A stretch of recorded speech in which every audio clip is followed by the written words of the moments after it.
In this episode, we have dozens of New York Times bestselling authors, at that level of author who started out writing for Chicken Soup for the Soul. I've probably published close to 20,000 stories. That is a phenomenal effect that the power of these books have had on humanity. That's why I say you have to be open and vulnerable and selflessly share. And it was because of Chicken Soup for the Soul, because I had learned so much from reading all of these stories, that I basically have all these coping mechanisms and all these tools in my toolkit to deal with whatever happens, including having incurable cancer. Is there one story for you that really stuck with you forever and it shifted and changed your life in any way? There is one. And I read this story when I was maybe 50, and then I thought, how did I never know this before? A lot of people told me that it was the story that had the biggest impact on them in that book. So here it is. Hello and welcome to the Bestseller Experiment, where we explore the inner game of writing and life and inspire you to start, finish, and publish a best-selling book. I'm Mark Desvaux, and in this episode, we have an incredible part 2 of our interview with Amy Newmark, who runs Chicken Soup for the Soul, the most successful anthology series of all time with 500 million book sales. That's 500 million book sales.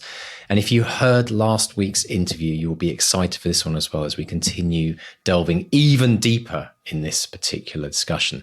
But before we dive in, I would like to thank our wonderful patrons and Bestseller Academy members. And this week, our patron of the week is Mark Randall. Mark, thank you so much for signing up as a patron this week. We're so very grateful for your support. And our Academy member this week is Richard Beasley. And Richard, you are our Academy member of the week this week because you took the massive step of registering your domain name for your website, which, it seems like a little task. You pop on, you put your details in, you search for the right name. But I can tell you from personal experience, is one of the biggest steps you can make from shifting from being in your mind just someone who's, writing to actually thinking of yourself as an author. So really massive congratulations. So if you'd like to be like Mark or like Richard, if you want to be a patron of this podcast, pop along to bestsellerexperiment.com/support. Get hundreds of hours of extra exclusive material. And if you're interested in joining the Academy, just pop along to academy.bestsellerexperiment.com. So folks, before we dive into the interview, a very quick update. As last week, you will know that I announced the name of my brand new project, which is going to be a non-fiction book. It's something that I'm going to be delving into hugely this year and telling you a bit about the journey that I'm going on. It's a bit like a rerun of the first year, but in non-fiction rather than fiction. But I made this big step of launching my website as well last week. And it's a really scary moment. I've done quite a few websites in my life. I think my first one was in 1996. It was actually the first ever property website in the UK. And this time around, I don't know how many, it's maybe my 20th or 30th website I've launched in my lifetime. But this one is always, it never gets easier because you put it out there in the world and you think, is it going to be tumbleweeds? And every author's been through this as well. There's loads of work. You put this website together, you mention it and you think, will anyone even care? But I just want to say thank you to everyone who went and checked out Pacivida.com, because I had not only people sign up to the mailing list, I even had people sign up to the Pacivida Pledge, which is a pledge where you will start to promise to yourself as a practice that you will try to make peace with everything that comes into your life. No matter how big or small, the idea is that you start to practice reacting in a completely different way to the way we usually react, which is, anger, stress, conflict, and the like. And it's something I've been doing in my life, and I'm finding it massively helpful. So rather than go into all the details there, if you're interested, go along to pacivida.com. That's Pacivida. And Pacivida stands for making peace with your life. I also just want to say thank you to Leslie Cara, because Leslie was the very first person to sign up to the Pacivida Pledge. And when I delved a little bit into Leslie's own work, and she is a Sunday Times bestseller, which is absolutely incredible. And she sent me a little message saying, "I love this new idea, Mark. I can't wait to hear more about it." So thank you for signing up, Leslie. It's great to have you on board, and look out for emails to help you start to practice Pacivida in your own life. Now, I will say this as well. There is a whole process that we're going to be exploring on this podcast over the next few months, which is making peace with your writing. Because a lot of the idea behind Pacivida is it's looking at all the different aspects in our life that we have struggles and challenges with. And I remember last year on the podcast, as I was kind of working on this concept of making peace with life, it was incredible. Like in this moment, one of the interviews that we had, one of the interviewees just dropped into the conversation. "So I'm making peace with the writing process." And I thought, how absolutely perfect. Because when we look at the writing process, and you'll all know this, every single person listening to this, you will understand and know this. We have good days, we have bad days. We have days when we're absolutely pumped and we're so excited about what's happening with our character or our book or our nonfiction series. And then there's other days where we walk into, wherever it is that we work, and we sit down with our notepad or our computer, and we just, either can't think of anything, or we have the most uncreative, or we read back what we've written and think this is absolutely useless. So the whole writing process is such a great analogy for Pacivida and for life. It has its massive ups and it has its massive downs. And I've always said this, but we need that in life. We need the ups and we need the downs. And often the bigger the ups, the bigger the downs. But what we don't want is we don't want a situation in life where we're flatlining. Because if you're a doctor, you know that that's not a good thing. And so first steps in making peace with your writing is actually just allowing you to acknowledge that this is part of the journey, that there will be highs and there will be lows. And when you have a difficult time, when you dry up, you don't know what to write, you think your writing stinks, whatever it might be, it's not about engaging with that and becoming down about it. It's just an acceptance that this is part of the journey. And there will be better days tomorrow. There'll be better days next week. This was just one of our difficult days. But if we get so completely identified with those struggles and we can't make peace with them, then it shifts who we are as a writer. And that's when problems start to happen. That's when we start to doubt ourselves fundamentally that we can't do this, that it'll never happen, that we won't be good enough. And we start to believe those stories instead of focusing on the story you're meant to be telling, which is what you're writing about. So we're going to delve deeper into this, and I'm going to use this analogy of making peace with your writing on this podcast. And Pacivida obviously goes a lot bigger than that, because it's about making peace with so many different things, whether it's money, relationships, struggles, problems you might have with family and friends. It might be your bigger, almost existential crises around, the environmental problem in the world, conflicts and war. So it's on every level, from huge to the minute. But we'll be focusing a bit on this idea as an analogy of making peace with writing, so that I can kind of start to teach you some of the principles behind Pacivida, which I'll be revealing over the time of the next few months as I write the book. Because it is a work in progress, folks. I'm not gonna promise that I have and know all of the answers, but I'm just fascinated to delve deeper into this because there's something really exciting happening with this. Brilliant stuff. Well, listen, let's dive in and listen to part 2 of the interview with Amy Newmark. Now, if you didn't hear last week's, you could always stop this and pop back and listen to that, but you can listen to this in isolation as well. Like any good series, right? You can pick it up and you'll still get some huge value from it. So just as a quick reminder, Amy is editor-in-chief of Chicken Soup for the Soul, which was originally co-founded by Mark Victor Hansen, who we had on the show a couple of years ago on the New Year's Day special, and Jack Canfield. And many of you will be familiar with Jack. He was featured on The Secret, which is a massive breakout, huge documentary. I think it's on Netflix, one of the streaming platforms, all about the law of attraction. Absolutely fascinating stuff. I've loved the work with Jack and Mark for many, many years now. And Amy took over Chicken Soup for the Soul in 2008. And since then, she has published, you ready for this, more than 20,000 stories, because each Chicken Soup book has 101 stories in it. And they published 20,000, so you can imagine how many they've been sent. But in today's interview, amongst other things, we discuss how Chicken Soup for the Soul launched the career of countless New York Times bestsellers. We talk about the power of a true story and the importance of being vulnerable and open in your writing. We also delve into what is narrative nonfiction and how you can use emotion to connect deeply with your readers. And then we also chat about how to deal with toxic friends. And Amy shares how gratitude has helped her with a major health challenge in her own life. So let's dive in and listen to myself interviewing and chatting with the wonderful Amy Newmark. I had no idea that there was this absolutely massive kind of background and this kind of family of authors. But of course, it makes complete sense because, you know, being an anthology, you're releasing 101, well, over 1,000, 200, 300 authors a year. And it must be fantastic for authors where this is their first experience of being published as well. I mean, that must happen quite a lot. It does. And they are so excited. And a lot of people have launched their writing careers, their professional writing careers, by starting with Chicken Soup for the Soul. We have, and I'm not exaggerating, we have dozens of like New York Times bestselling authors, at that level of author who started out writing for Chicken Soup for the Soul. Brilliant.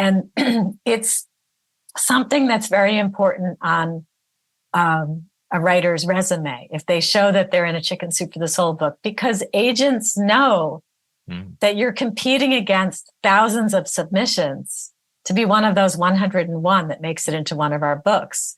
So it's a really big deal to get published by us. But most of our writers really are very good storytellers. And I mean, you know, it's just as good storytelling when it's nonfiction as when it's fiction. And you still have to have a story arc and a sense of how to tell a story. And in some ways, it's even better storytelling because it's actually true. And how exciting is that when it's true? I mean, you look at some of these authors who have been exposed as frauds, like James Frey, for example, right? And his books were fabulous. I mean, I loved his book about addiction and everything. And then it turned out that he had embellished or, you know, changed some aspects of it. And then everybody was like, well, now it's not as good because it's fiction. And so there is something about when it's nonfiction that really appeals to people. And that's what makes us so effective in the self-help world, because you're reading about a true story that happened to somebody and how they dealt with a certain circumstance in their life, whether it was something great like planning a wedding or whether it was something really difficult like grieving, you know, the loss of a parent. And you really learn better from reading the personal experiences of other people, and it somehow gets inside you more when you know that it's a true story. And we're very conscious of them being true stories. Like we do a lot of fact checking. We work really hard to make sure that people are not fictionalizing some event in their life. Like these stories have to be true. The only thing we let people do is change names of people, you know, to protect privacy of somebody. Yeah. And sometimes even our writers will use a pen name if they need to protect their own privacy. You know, if they're talking about how they overcame their drug addiction, well, we will go to them and be like, you might want to use a pen name, you know, since you're applying to grad school right now, you know, so that happens also. Well, it's also, whenever I sit down to watch a movie and those words come up at the beginning of the film based on a true story, something shifts in me. I'm suddenly, do you know that feeling? It's like something shifts in you and you're just completely, I think, oh, wow, this is like, and you think of it differently. And you mentioned something really important, didn't you? Nonfiction. I always think about, and as I write in this book, I'm always keeping this in my mind, that nonfiction, the best nonfiction is still great storytelling. And I think there's this strange, when you think nonfiction, you think, oh, it's all like, people often go to this place of, oh, it's encyclopedias, it's facts, it's cookbooks, it's, you know, history of the world and of wars. But really, the nonfiction books I most enjoy reading, always, every chapter or the beginning of any new concept, always start with a story. And so I just see it as an extended form of storytelling, really. And with Chicken Soup for the Soul, it's all stories.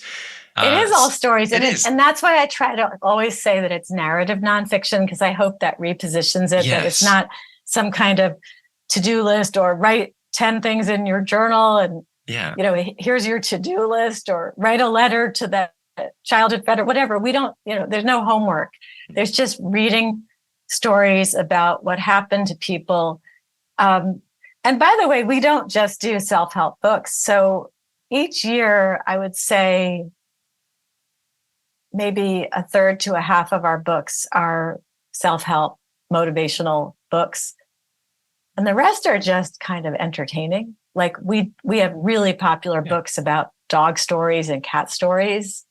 Now, there are lessons to be learned, because it is interesting, like how many lessons people learn from their dogs and cats. Like there really are great lessons in those books, but those books are designed to be more entertaining. We also do a humor book every year. And these are just really funny stories where I'm laughing out loud as I'm working on them. And we also do a Christmas book every year. So we do books that are more for entertainment as well as our self-help books. Brilliant. That's good to know. Now, for somebody thinking of submitting a story, and we have like many people listen to this podcast, and many of them do a lot of short stories, and many of them love to submit to there's many short story competitions, and we have a bestseller academy where we have one lady right now. She seems to be like hitting the shortlist of every single short story competition out there.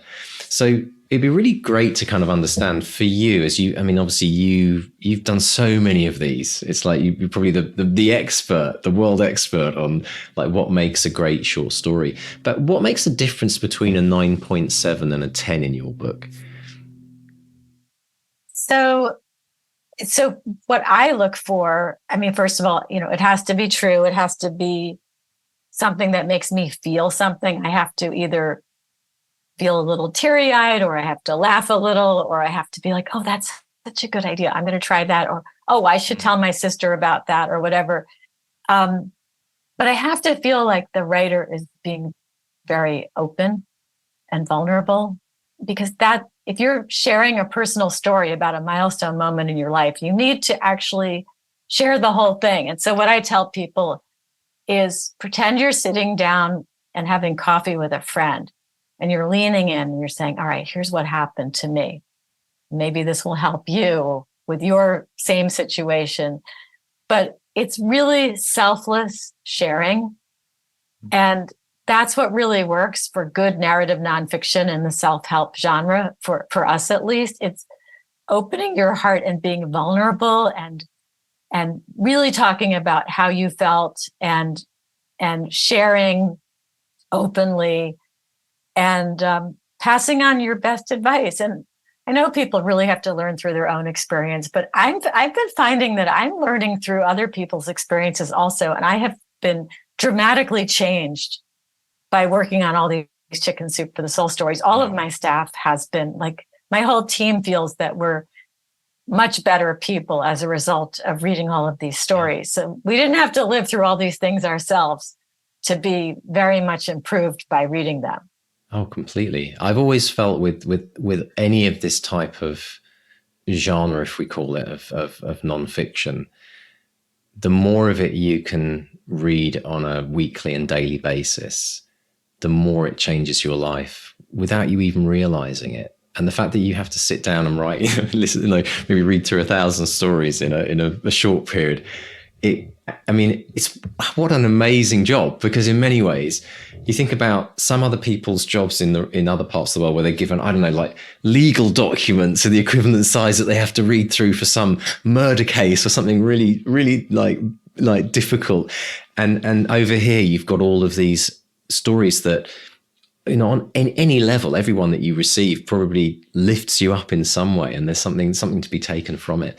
But what is it about the actual emotional shift that happens? Because one of the biggest things that a lot of writers are really trying to master is this idea of how you make the emotional shift in the reader, because the writer can feel it. We've experienced, in the case of Chicken Soup Story, we've felt it as it's happened to us. But it's that translating of what you feel to the reader. What do you think's the secret sauce there? Have you got any ideas? I think if you honestly explain how you were feeling, and what sometimes people do something that I think is so useless, and I think they took some creative writing class somewhere, and they'll write like, I opened my red front door and walked down my granite front steps into my navy blue 2009 Nissan. And I'm like, no, that is completely useless information. I do not care that your car was blue and that it was a Nissan and what year it was. Tell me how you felt when you were walking down those steps. So if you take us along on your emotional journey in your story, well, we're not awful people who can't feel. Like, we're going to start feeling those same feelings, that we're going to empathize with you, right? And we're going to start feeling those and having the same hopes and dreams as we're reading your story that you had while you were experiencing it. So I think that's just really important. That's why I say you have to be open and vulnerable and selflessly share. That's brilliant. Now, you've obviously read a lot of stories, and this is going to be the most impossible question to answer, I know, but I'm going to ask it anyway. And it's like trying to choose from all your children. But is there one story for you that really, really stuck with you forever, and it shifted and changed your life in any way? Can you remember what that one might have been? Yeah, there is one. And this is going to sound so snarky and so not like, oh, the Chicken Soup for the Soul lady. So, but it's funny. I've shared this story with a lot of people, and I shared it in my book, Simply Happy. And a lot of people told me that it was the story that had the biggest impact on them in that book. So here it is. And I read this story when I was maybe 50. And then I thought, how did I never know this before? And the story was about this woman, Georgia, who was going through chemo, and each week or each chemo treatment, a different friend drove her for her treatment and then drove her home. And one week, the supposed friend who drove her just kept talking about all these people she knew who had cancer and didn't have good outcomes. And that was the one time when Georgia had a really bad reaction to the chemo. And then she realized, and there is some clarity that comes with cancer, she realized, wait a minute, why is this person my friend? Why do I have this toxic person in my life? Like, friends are optional.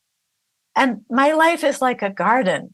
And I should be weeding the garden of my life and pulling out the weeds so that the flowers and the plants that remain can get nutrients and sun and water. And so she started weeding the bad people out of her life. And I thought, oh my God, you can do that? And that was such an eye-opener to me. And that was around the same time I learned what the word narcissist meant, because I honestly I had heard the word, but I never knew what it meant. And then when I found out what it meant, I was like, oh, I know those people. And so I started pruning or weeding the garden of my life. And it was such a positive change. And so many people have told me that after I told them that story, it was an epiphany for them as well. And they started going through their list and being like, I don't really have to see that person so much anymore. Maybe I'm not going to dump the person, but if I was seeing the person 4 times a year, I'm going to get it down to 1 time a year. And it won't be obvious, but I'm going to reclaim my life and spend time with the people who add value to my life. Fantastic. It reminds me actually of a time when I was sitting in a palliative care ward, and there was a woman there everyone at the palliative care ward was, obviously going through their final stages of life. And it was kind of crazy because the nurses got a roster in the morning, and there were certain patients that they all were fighting over.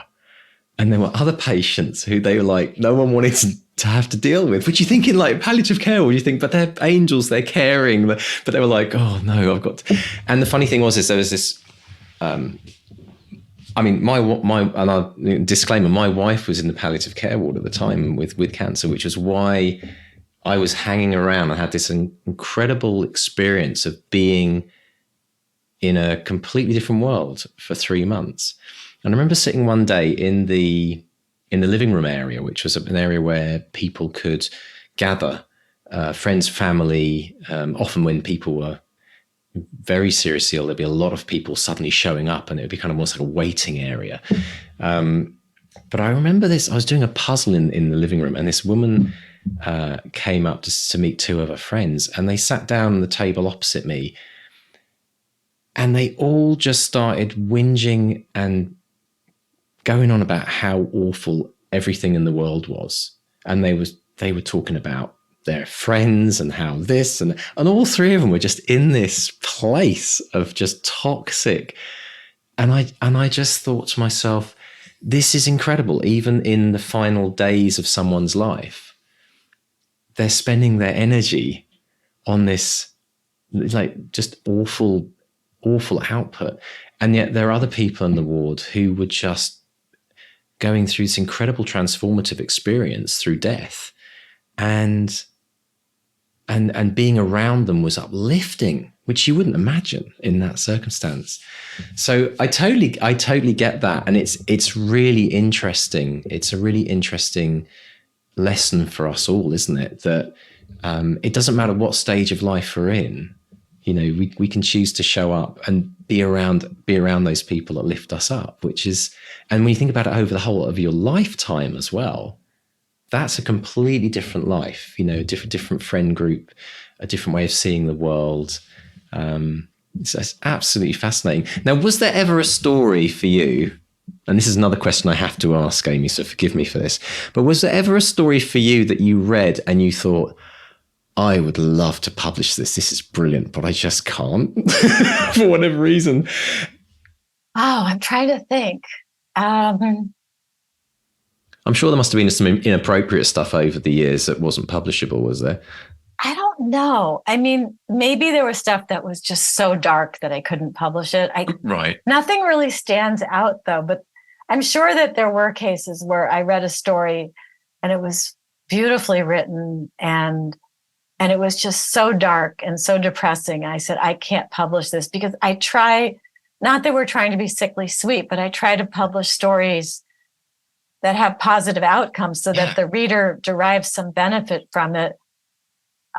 So I also don't publish stories by people who are too self-involved and it's all about them, you know, because that's not really helpful either.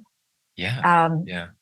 Getting back to cancer, I should tell you, how Chicken Soup for the Soul has helped me with cancer, because I have a form of cancer that cannot be cured. It can only be managed. Mm-hmm. And it's been going on for 5 years already, and hopefully will go on for a lot more years. But I went to see a psychiatrist fairly early, like in year 1, because I had told the oncologist I was afraid, you know, of recurrence, which then did recur and recurred again. And I'm about to resume chemo for the 3rd time. But I went to the psychiatrist that the oncologist sent me to. And so I sat down and we started talking, and she was like, do you have anything you're grateful for? And I went on for 20 minutes about all the things I was grateful for, kind of following the Chicken Soup for the Soul playbook, you know, listing all the great things in my life, you know, my great health insurance and my great family support system, and just my flexible job and the great medical care I was getting and all this stuff. And then she said, okay, do you have any unresolved issues? And then I went through the fact that I had gotten the toxic people out of my life, and then relatives who you can't get out of your life. So those you just need to properly, you know, work your way through. And I went through all of that, and she could see I had no unresolved issues. I had properly used the power of forgiveness. And at the end of the 50 minutes, she said, I can't do anything for you. She was like, you have every life tool that you need. Like, you don't ever have to come back. And it was because of Chicken Soup for the Soul, because I had learned so much from reading all of these stories, that I basically have all these coping mechanisms and all these tools in my toolkit to deal with whatever happens, including having incurable cancer. And it really is, a dramatic illustration of how powerful these stories are.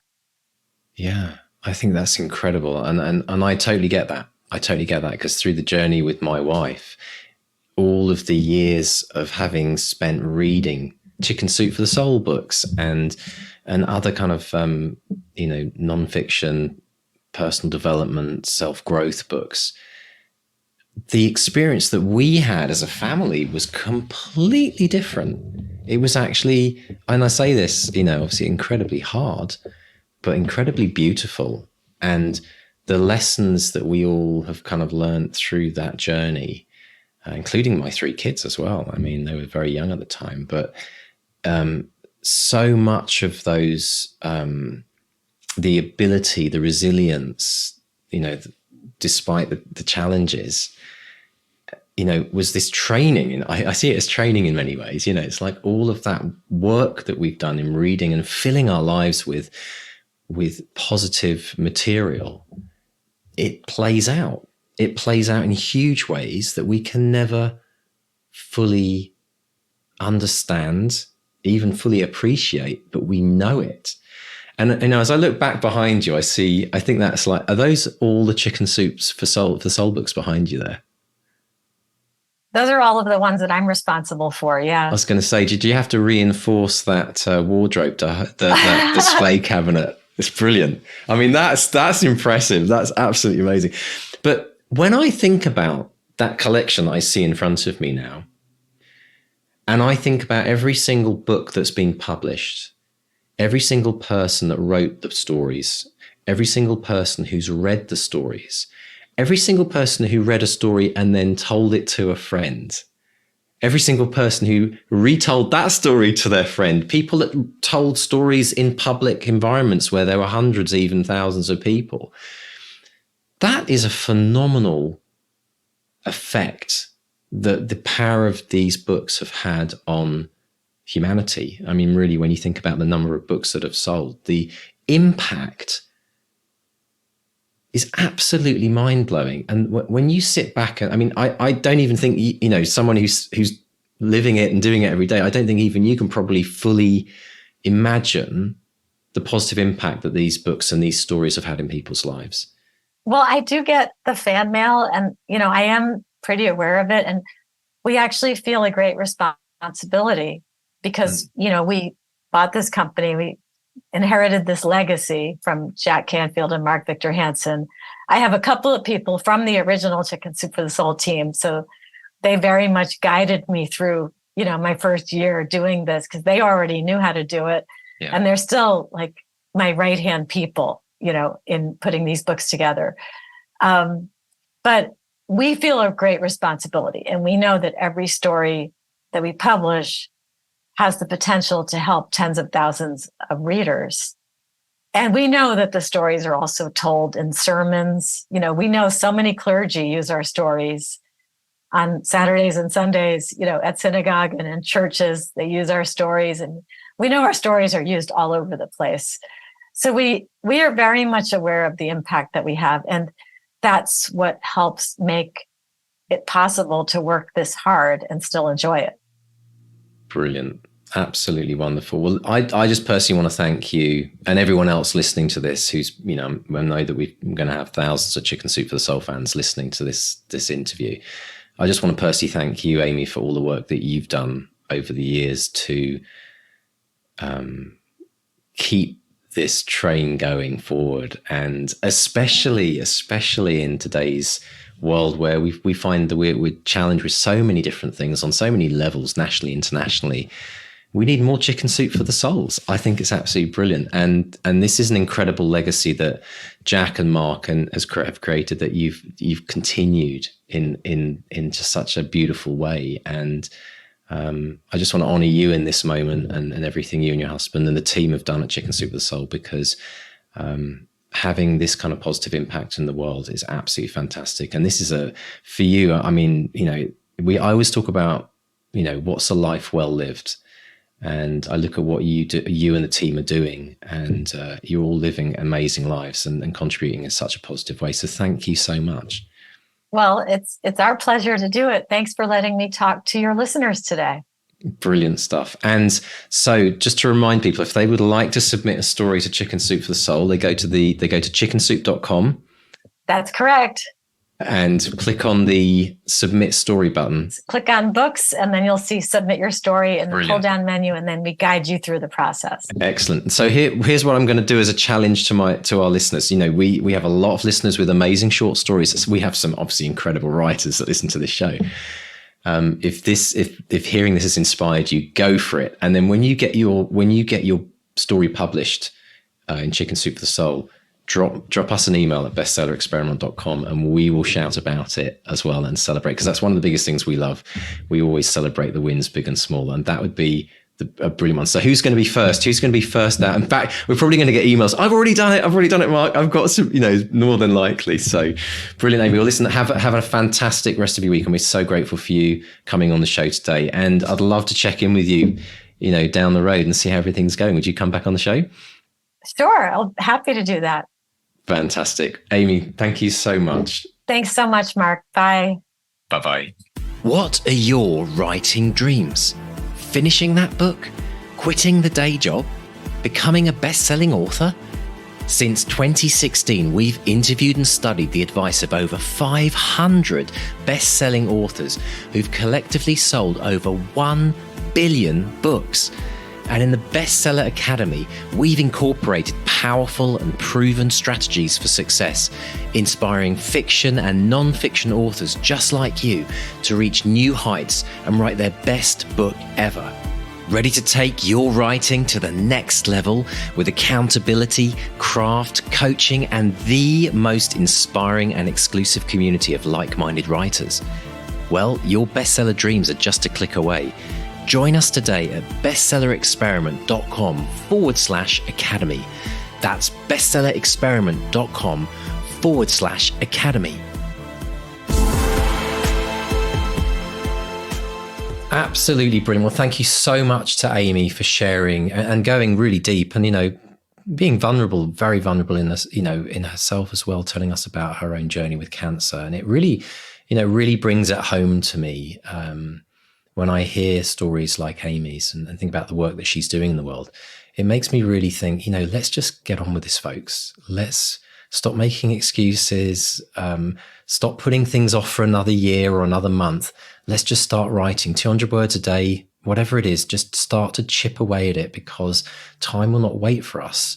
But we do know inevitably that time will run out. So let's just make it happen. And I hope Amy's approach to life and her story inspire you this week to maybe sit down and do a bit more writing than maybe you otherwise would, because what you write lives forever. It stays with us as forever. So please use that power today to start kind of really delving deep into what you want to create with your book and why you're listening to this podcast, what it is that you're showing up in the world to create. What legacy do you want to leave in your writing? And as part of that, if you need a little help, I'm going to challenge you to try and write a short story about your life or about another person's life. And if you want, try submitting it to Chicken Soup for the Soul. Maybe it'll be the first time you get published. Maybe it'll be the boost that you need, that external validation that you think, wow, actually, I can do this. I am a published author. So if you're interested in having a bit more help with that, I've got a mini exclusive interview with Amy called The Secrets to Getting Published in Chicken Soup for the Soul, where Amy details the whole process of how to submit a story to Chicken Soup. What you get paid, which is something that a lot of people are surprised to hear, but you do get paid. if you get published, how you become part of an exclusive community of Chicken Soup for the Soul family of writers, and how authors have used Chicken Soup to launch their very own writing career. So if you want to get access to that bonus interview with Amy, pop along to the Bestseller Academy next week. And you can register by going to bestsellerexperiment.com/academy. Now, let's dive into this week's wins, which is one of my favorite parts of the week. And this week, we have a first win of Bruce Vogt, who has said in his progress journal on the Academy that his first short-term goal is creating a writing habit, but not just any old writing habit, a good writing habit. And Bruce wants to be accountable to himself, but kind too. And that really stuck out for me, Bruce, because I think too many times in our writing process, we are our hardest critic. We beat ourselves up. We say things to ourselves in our inner mind, as we self-talk that we have, which are far harsher than anyone else would ever say to us. We kind of beat ourselves up. So I love the fact that you're focusing on being kind to yourself, allowing yourself to develop this writing habit. It's not going to be perfect from day one. Of course it isn't. In fact, one of the things I always say to people when I'm coaching them is your writing habit is something that you will grow with you and will develop and change all the time. You might have a certain habit that lasts for like 3 or 4 months, but then you might stand back from it, review it and think, actually, if I tweak it like this, maybe it could get better.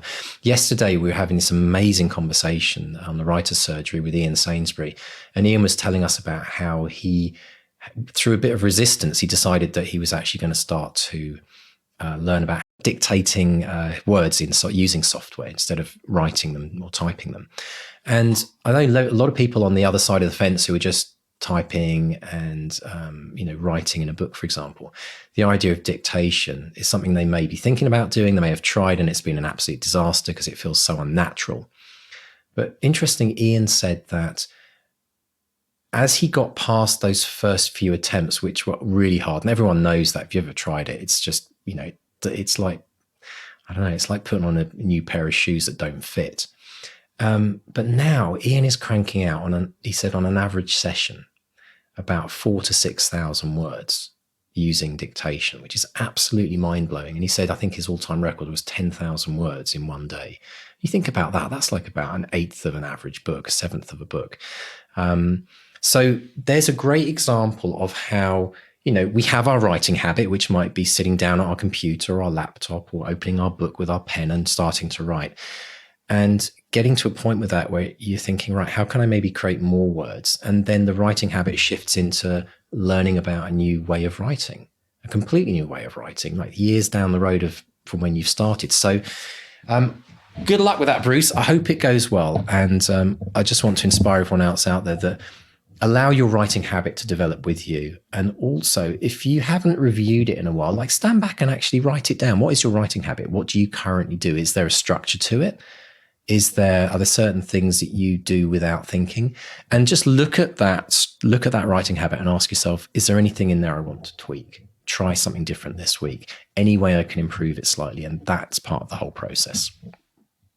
Our second win of the week comes from Gloria Thomas. Now, Gloria is part of the non-fiction program in the Bestseller Academy. And Gloria made her dream declaration, which is a massive step for anyone. And Gloria said, my dream plan is to complete an edited draft of my first book, working title, The Communication Lab, by the end of June in 2024. I'm now at 16,000 words, that's 16, and I plan to self-publish in part because I'll include many illustrations throughout almost every chapter. My aim is to provide in print as much of the fun, humor, surprises, and energy from a live class as possible. So what's fantastic about this is Gloria's been doing this for a number of years in seminars and classes, and now she's bringing it all together into a book.